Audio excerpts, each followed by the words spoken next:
வணக்கங்க. இந்த நாள் இனிய நாளாக அமையட்டும். இது லாஸ்ட் சண்டேயோட வீடியோ தாங்க. நார்மலாக எனக்கு சண்டேனா ஒரு ஜாலி டேங்க. ஏன்னா ஏர்லியராக எந்திரிச்சு லஞ்ச் பிரேக்ஃபாஸ்ட் எதுவுமே ப்ரிப்பேர் பண்ண தேவையில்லை. அந்த டைமுக்கு வீட்டில் இருக்கிறவங்களை கேட்டுட்டு ப்ரிப்பேர் பண்ணிடுவோம் நம்ம. ஆனால் இந்த சண்டே எனக்கு ஒரு பிஸி டேங்க. ஏன்னா சாய்குட்டிக்கு இன்னைக்கு எக்ஸாம் இருக்குங்க. ஹிந்தி எக்ஸாம், ராஷ்டிர எழுதுறான். ஸோ அதனால வேகமாக ப்ரிப்பேர் பண்ண ஆரம்பிச்சிட்டாங்க. மார்னிங் ஒன்றும் இல்லை, நார்மல் உருளைக்கிழங்கு முட்டை குழம்பும் மத்தியானத்துக்கு வெஜிடபிள் பிரியாணியும் பண்ணிடலாம்னு நினைச்சேங்க. இந்த குழம்பு வச்சிட்டோம் அப்படின்னா பிரியாணிக்கும் தொட்டு சாப்பிட்டுக்குவாங்க. வீட்டில் இருக்கிறவங்க ரைத்தாவோட கலந்து சாப்பிட்டுக்குவாங்க. ரொம்ப டேஸ்டா இருக்குங்க. வாங்க எப்படி முட்டை குழம்பு பண்றதுன்னு பார்க்கலாம். ஒரு வாணலியில 2 வெங்காயம் நீல வாக்கில் கட் பண்ணது சேர்த்துக்கோங்க. ஒரு 10 பல் பூண்டு சேர்த்துக்கோங்க. சின்ன தக்காளியா ஒரு 2 தக்காளி ஆட் பண்ணிக்கோங்க. நிறைய தக்காளி ஆட் பண்ணாதீங்க, தக்காளி டாமினேஷன் ஆயிரும். அது தக்காளி குருமா மாதிரி ஆயிடும். ஒன்ஸ் வெங்காயம், பூண்டு, தக்காளி எல்லாம் வெந்ததுக்கு அப்புறமே தேங்காய் சேர்த்துக்கோங்க. நான் இங்க அரை மூடிக்கும் கொஞ்சம் கம்மியா தேங்காய் சேர்த்திருக்கேங்க. இதோட 1 ஸ்பூன் சோம்பு, 2 பட்டை, 2 கிராம்பு சேர்த்திருக்கேங்க. இதை நல்லா வணக்கி விட்டுட்டு அப்படியே ஒரு 10 to 15 மினிட்ஸ் ரெஸ்ட் பண்ண விட்டுருங்க. சூடு ஆறுனதுக்கு அப்புறமே மிக்சி ஜார்ல போட்டு அரைச்சு வச்சுக்கோங்க. அவ்வளவுதாங்க. இப்ப படப்படன்னு சீக்கிரமா முட்டை குழம்பாயிடும். ஒரு வடிசட்டி எடுத்துக்கோங்க. 2 ஸ்பூன் எண்ணெய் போட்டுக்கோங்க. அதுல 2 ஸ்பூன் மல்லித்தூள், 1 ஸ்பூன் மிளகாத்தூள், 1 ஸ்பூன் கரம் மசாலா, அரை ஸ்பூன் சீரகத்தூள், 2 ஸ்பூன் சிக்கன் மசாலா போட்டு நல்லா அந்த எண்ணெயில, சூடு எண்ணெயில நல்லா வணக்கிக்கோங்க. மீடியம் ஃப்ளேம்ல வச்சே வணக்குங்க. இல்லைன்னா பொடி எல்லாமே கரிஞ்சிரும். அப்புறம் டேஸ்டே நல்லா இருக்காதுங்க. ஒன்ஸ் இந்த பொடியெல்லாம் சூடாகி பபிள்ஸ் வரும்போது நம்ம அரைச்சு வச்ச கலவையை எடுத்து இதுல ஆட் பண்ணிக்கலாங்க. வெங்காயம், தக்காளி, பூண்டெல்லாம் வணக்கி அரைச்சு வச்சிருந்தோம் இல்லைங்க, தேங்காய்லாம், அதை இதுல ஆட் பண்ணிக்கலாங்க. இதோட நான் உருளைக்கிழங்கையும் தோல் சீவி நான் ஆட் பண்ணிக்கிறேங்க. உருளைக்கிழங்கு வேகிறதுக்கு டைம் கொடுங்க. நல்லா க்ளோஸ் பண்ணி நீங்க வேக வச்சிங்க அப்படின்னா ஒரு கொதியிலேயே உருளைக்கிழங்கு நல்லா வெந்துடும். உருளைக்கிழங்கு வெந்ததுக்கு அப்புறமே நீங்க வேக வச்ச முட்டையை இதுல லைட்டா கீறி சேர்த்துக்கோங்க. நான் இங்க 3 முட்டை சேர்த்திருக்கேங்க. திரும்ப க்ளோஸ் பண்ணி ஒரு கொதி விடுங்க. உப்பு தேவையான அளவு போட்டுக்கோங்க. அப்படியே கொத்தமல்லி இலை தூவி இறக்குனீங்கன்னா சூப்பரான சுவையான முட்டை குழம்பு ரெடிங்க. ரொம்ப டேஸ்டா இருக்கும்.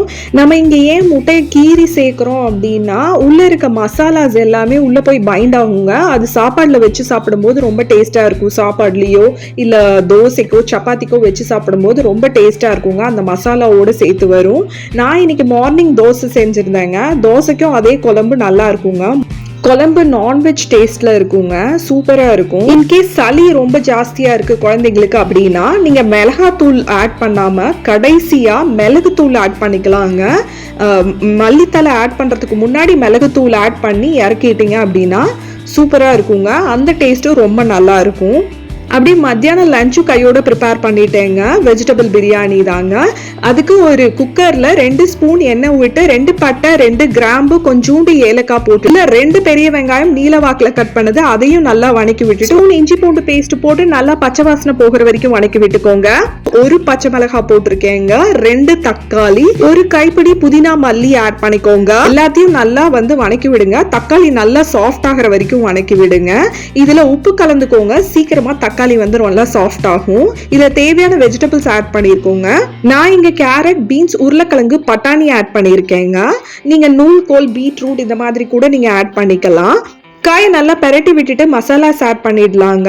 1 ஸ்பூன் மிளகாத்தூள், 1 ஸ்பூன் மல்லித்தூள், 1 ஸ்பூன் பிரியாணி மசாலா, 1 ஸ்பூன் கரம் மசாலா, அரை ஸ்பூன் சீரகத்தூள் ஆட் பண்ணி நல்லா பெரட்டி விட்டுக்கோங்க. ஒன்ஸ் இந்த மாதிரி பெரட்டி விட்டதுக்கு அப்புறமே 1 ஸ்பூன் நல்லா கெட்டி தயிர் ஆட் பண்ணிக்கோங்க.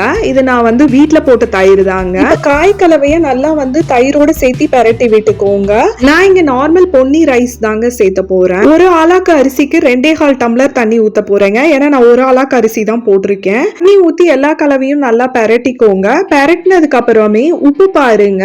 ஒன்ஸ் ஒரு கொதி வந்ததுக்கு அப்புறமே குக்கரை க்ளோஸ் பண்ணி ஒரு 3 விசில் விட்டு இறக்குங்க. அவ்வளவுதாங்க.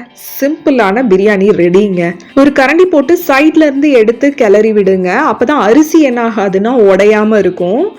அப்படியே டெக்ஸ்சர் பார்த்தீங்கன்னாவே தெரியும், சூப்பராக இருக்கும். அது மட்டும் இல்லாமல் டேஸ்ட் பண்ணிங்கன்னா அல்டிமேட்டாக இருக்குங்க. இதுக்கும் முட்டை கிரேவி ரொம்ப நல்லா இருக்குங்க.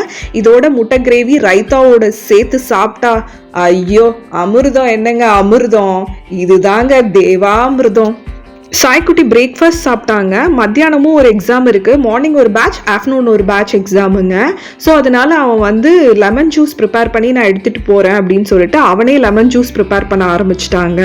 நான் அதுக்குள்ளே லன்ச் எல்லாம் எல்லாத்தையும் அவனுக்கு வந்து பேக் பண்ணி வச்சுட்டேங்க. நானும் ரெடி ஆகிட்டேங்க. சண்டே கூட பிஸி டேவாக போயிடுச்சுங்க. லேட்டாக கூட எந்திரிக்க முடியல. இன்னைக்கும் அதே 5:30 மணிக்கு எந்திரிச்சாச்சுங்க. நீங்கள் உங்கள் சண்டேஸை எப்படி ஜாலியாக என்ஜாய் பண்ணுவீங்கன்னு சொல்லுங்கள். இந்த வீடியோஸ் உங்களுக்கு பிடிச்சிருக்கும்னு நினைக்கிறேன். கண்டிப்பாக இந்த வீடியோவுக்கு லைக் பண்ணுங்கள், ஷேர் பண்ணுங்கள், சப்ஸ்கிரைப் பண்ணுங்கள். உங்கள் ரெசிபீஸையும் கமெண்ட் பண்ணுங்கள். நாங்கள் அதை ட்ரை பண்ணுறோம்.